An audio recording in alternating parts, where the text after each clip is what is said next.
Остро центриране и избива Вамболи. Това не беше никакво центриране, директен удар във вратата, първи ъглов удар в срещата преди началото на матча.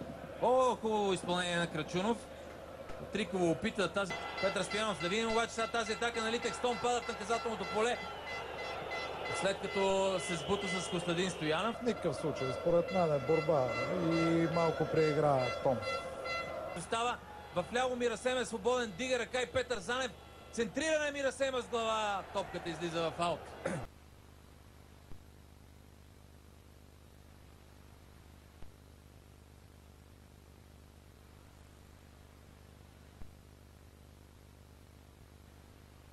Пред Галчев той спира, намира Зико. Зико в опасна близост, обръща се и стреля.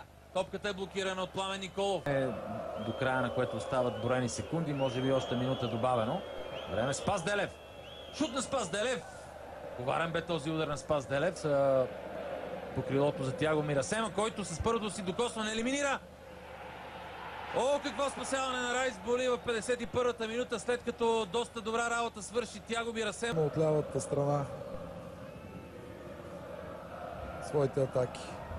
Сега пък и това позволи от някъде да изскочи. 1-0 за ЦСКА. 1-0 за ЦСКА в 54-та минута.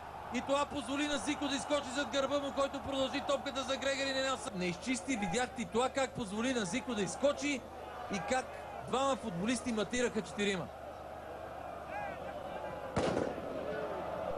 Значи за мен вече и на места на Занев е много. Пенев на резервната скамейка на Литекс са нападатели като Джерманович, като Селио Кодо. Двама чисти нападатели.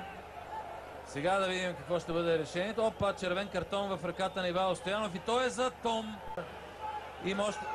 Има обаче още един червен картон на Райс Мболи.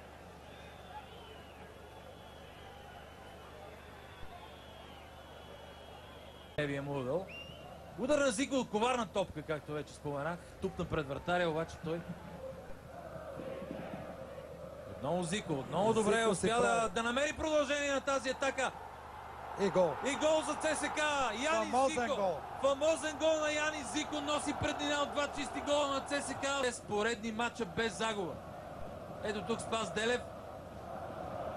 Ударът му бе блокиран, но отново видяхте как... Вижте първо паса към Делев. Тук разбира се не се случи, защото Занев блокира удара на Делев, но там вижте Зико откъде дойде. Опитният румънец знаеше, че може да излезе нещо от тази ситуация. Отиде, прояви афинитет към топката. 80-та минути, 4 от 12-те му гола. Сега грешка грешка, от която Христо Янев бе длъжен да се възползва. Бързо връщане в този двубой.